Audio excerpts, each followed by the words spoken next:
Olá, turma, tudo bem? Como é que vocês estão? Vamos resolver mais uma questão, ou mais algumas questões, da nossa lista de cromatografia gasosa, para que nós podemos nos prepararmos da melhor forma possível para que a gente possa realizar a nossa atividade em grupo. Então, vamos começar hoje pela 17ª, uma vez que eu já fiz as anteriores, se eu não me engano, até a 16ª. Então, na 17ª, o que ela diz? Explique como a baixa densidade e a baixa viscosidade ajudam a manter um grau de eficiência em CG. Tá? Então, vamos verificar como resolver essa questão. Então, se nós pegarmos a nossa literatura, o nosso livrinho do Skug, por exemplo, para consultar e tentar resolver essa questão, nós vamos verificar que nesse livro ele traz uma informação muito bacana. Como? Há várias razões para a alta eficiência nos sistemas de cromatografia gasosa. Muitas delas relacionadas com o fato de que se usam um gás como fase móvel. Então, a baixa densidade dos gases implica que seus analíticos podem mover-se mais rapidamente por difusão ao longo dessa fase móvel. Essa característica é importante, meus queridos. Por quê? Porque a maioria dos processos vão provocar o quê? Alargamentos de picos, e isso não é desejável, né? Em cromatografia, óbvio, né? Reduzindo assim, certo? O que será reduzido, né? Pela presença dessa rápida difusão. Então, se nós tivermos um gás com baixa densidade e, consequentemente, né, uma movimentação mais rápida por difusão, nós não teremos esse problema de alargamento de picos, como é verificado ou comumente verificado em cromatografia. Exceção, tá ok? Quando essa difusão for longitudinal, tá ok? E quanto à baixa viscosidade, professor? É outra característica dos gases, que vai promover uma alta eficiência em cromatografia gasosa. Quando a viscosidade diminui em uma fase móvel, é possível usarmos uma coluna mais longa, mais comprida. Então, esta terá um maior número de pratos teóricos, que nós vimos já nos capítulos anteriores, o que vai aumentar a resolução das separações executadas nessa coluna. Vocês lembram? Pois bem, gente. Então, essa é a resposta que eu traria para vocês, para que nós pudéssemos responder adequadamente a 17ª questão. Okay?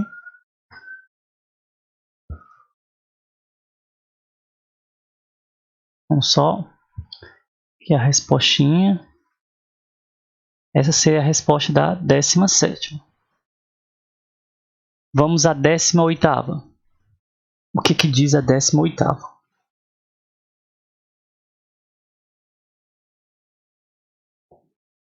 Explique porque muitas vezes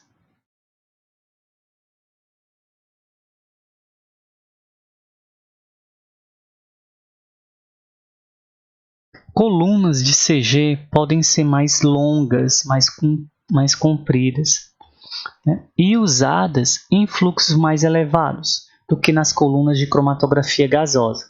Ora,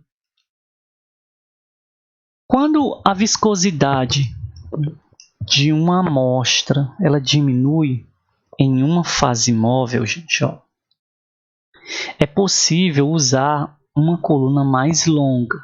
Tá? Então veja bem o que eu estou falando para vocês. Quando nós tivermos uma amostra cuja viscosidade diminui, né, em uma fase móvel, é possível usarmos uma coluna mais longa. E esta terá um número maior de pratos teóricos, o que vai aumentar a resolução das separações executadas nessa coluna. Em consequência, se chegará a um ponto no qual o aumento no tamanho da coluna criará uma pressão mais alta, tá? Para que a fase móvel passe através dessa coluna. Felizmente, a viscosidade muito menor dos gases, ok? Em colunas bem mais longas e eficientes podem ser empregadas, né, mais em CG do que em cromatografia líquida. Tá? Então, tudo gira em torno da viscosidade. Bom, essa resposta aí, tá? Do uso de colunas bem mais longas em CG do que em cromatografia líquida. Está relacionado com a viscosidade da nossa fase móvel, tá bom? Ao longo da coluna. Então, ok? Então, como resposta, eu traria essa daqui para vocês, da questão 18.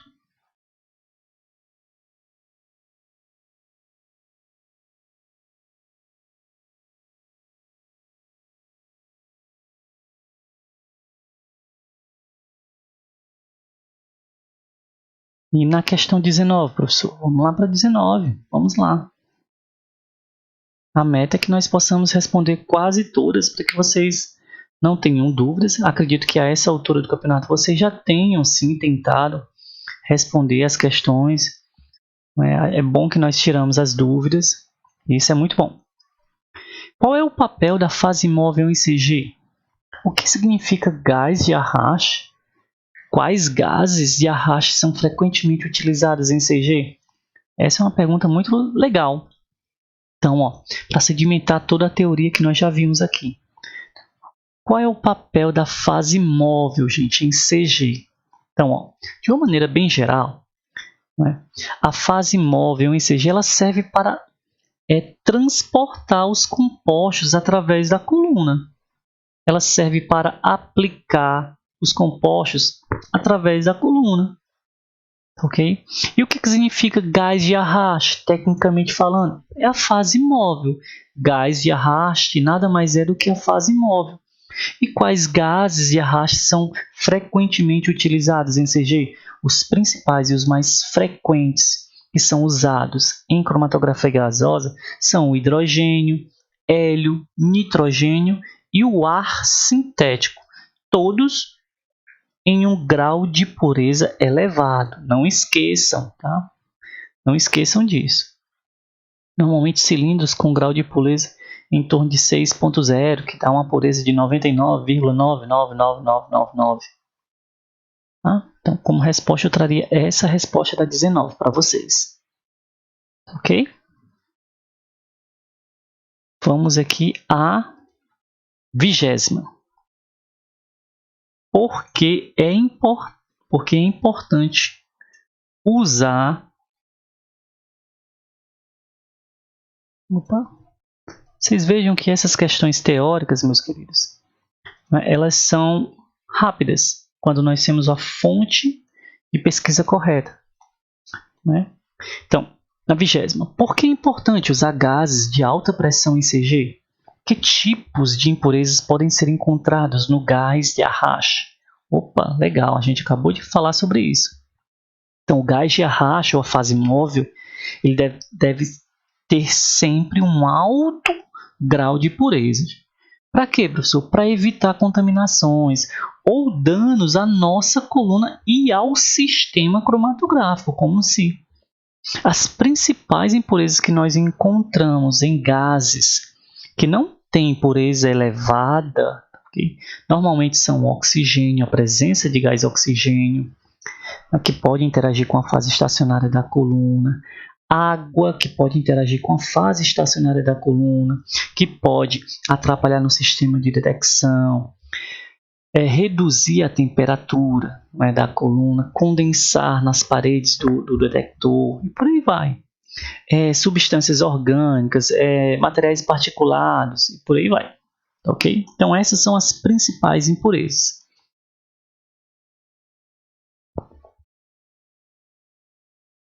Então toda e qualquer impureza presente nesses gases pode sim acarretar um problema à nossa análise, não esqueçam. Vamos à 21ª. Em CG, o que significa método isotérmico e quais são as suas vantagens? Olha só, nós já estamos na 21ª entrando no conteúdo de programação de métodos cromatográficos. Então, o que é um método isotérmico? Quais são suas vantagens? Olha só. Então, um método isotérmico, o próprio nome, a própria etimologia da palavra, já nos diz que iso é igual, térmico vem de temperatura. Então, um método isotérmico é quando a temperatura aplicada for a mesma em todo o sistema cromatográfico, em todo o método de separação, propriamente dizendo. O ponto forte dessa abordagem é a sua simplicidade. É um método muito simples, gente, da gente desenvolver, porque a gente não tem dificuldades em determinar diferentes temperaturas para diferentes compostos com diferentes pontos de volatilidade. Então a gente não vai ter dificuldade num método dessa natureza. O fato de que não se necessita de um período de resfriamento ou reequilíbrio da coluna, entre outras também, contribui para minimizar o tempo decorrido entre as injeções de amostras, que são outra vantagem do método isotérmico.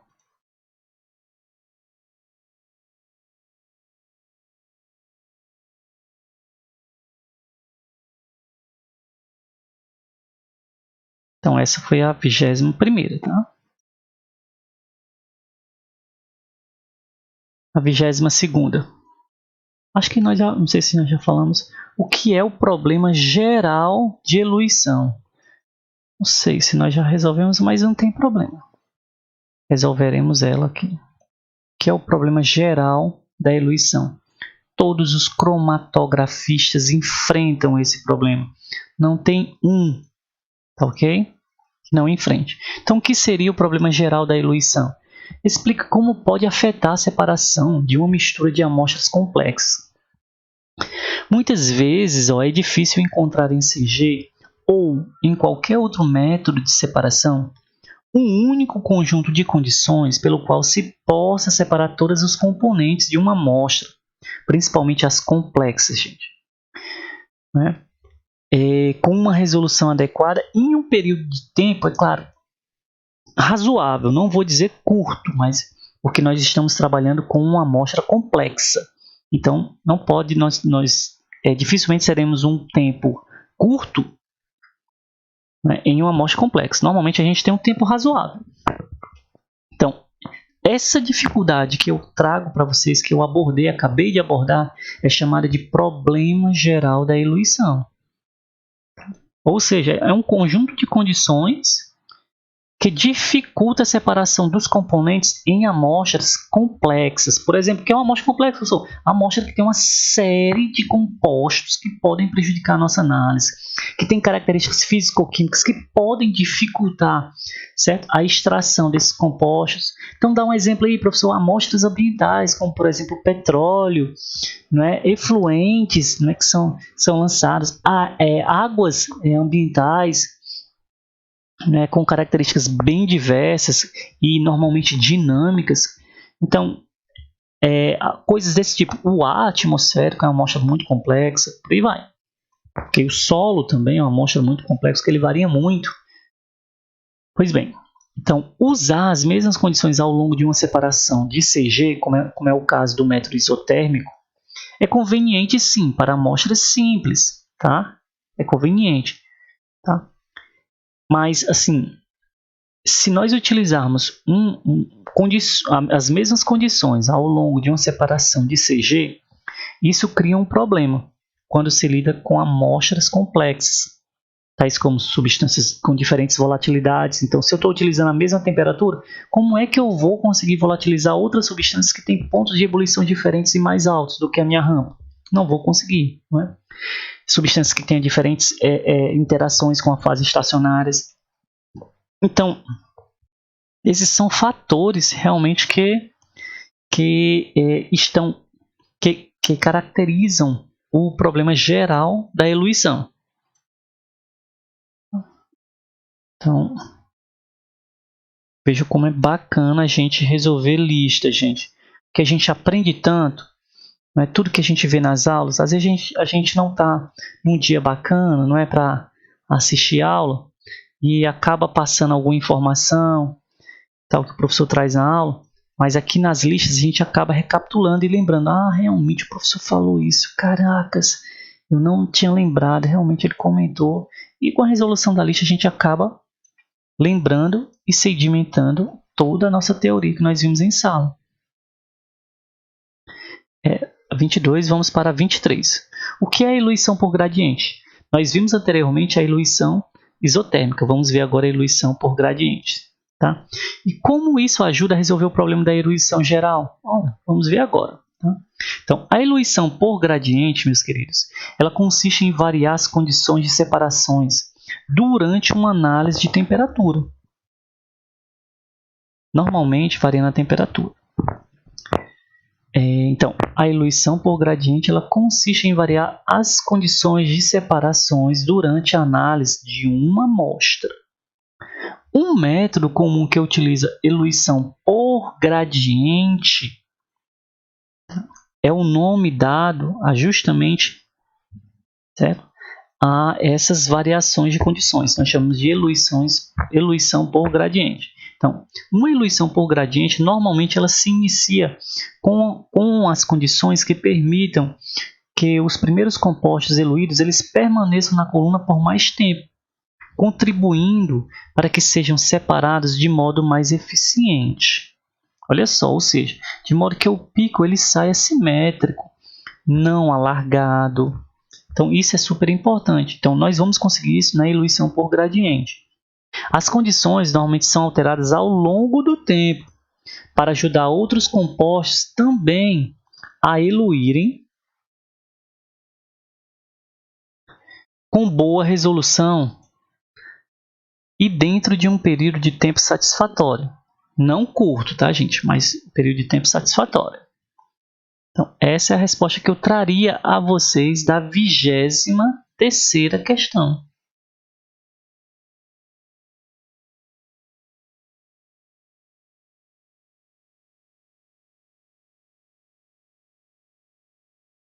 Vamos à 24ª. O que é o gradiente de temperatura? Olha só que massa, gente.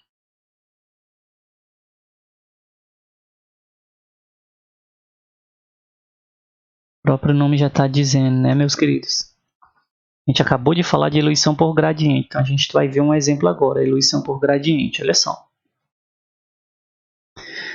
Explique por que isso pode ser usado em CG para ajudar a resolver o problema geral da eluição. Olha só, gente. A gente acabou de falar de uma maneira geral do que seria a eluição por gradiente. Então, o que é o gradiente de temperatura? A forma mais comum de realizar uma eluição por gradiente em CG é variar a temperatura, meus queridos, da coluna ao longo do tempo.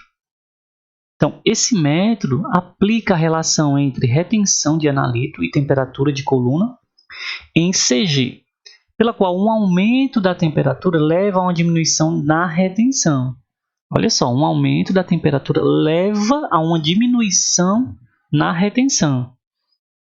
Essa relação ela pode ser melhorada, pode melhorar a separação ao se iniciar com uma temperatura mais baixa para que as substâncias mais voláteis presentes na amostra sejam mais retidas.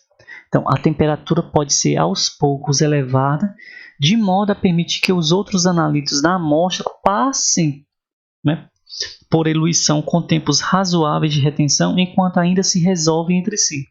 Ou seja, então, a gente vai aumentando a temperatura gradativamente para que a gente possa alcançar todos os compostos, né, da nossa amostra, uma vez que esses compostos possuem pontos de ebulição diferentes. Então, a gente vai aumentando a temperatura até atingir, né, todos os compostos presentes na amostra e que eles possam sair em um tempo razoável. Okay? Então, esse é o gradiente de temperatura.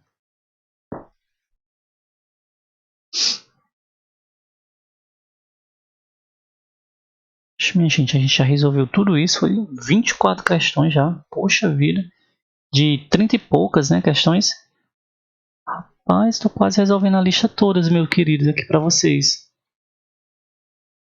Vamos para resolver nossa última questão aqui, tá bom? 25. O que é uma coluna recheada?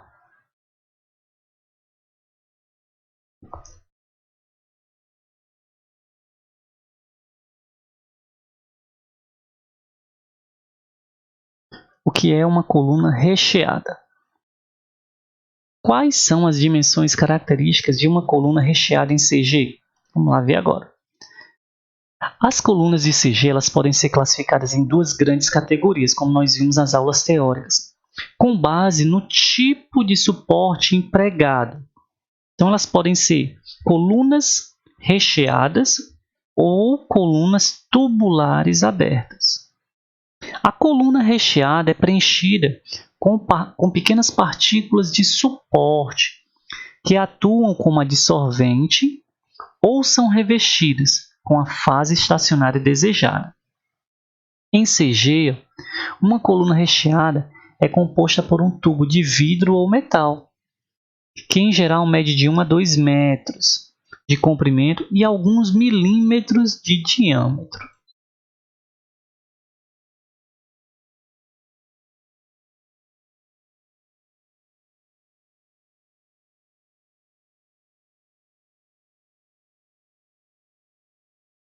Então, essa foi a questão 25 da nossa lista.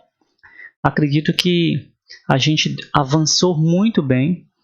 Ficam faltando aí pouco mais de 10 questões, ou seja, 12 questões para que a gente possa finalizar nossa lista. Acredito que eu ainda resolva mais algumas, mas aí deixo com vocês para que vocês possam finalizar e assim complementar, certo? Esse capítulo que foi formidável sobre cromatografia gasosa. Encontro vocês nas próximas aulas. Um grande abraço e até a próxima.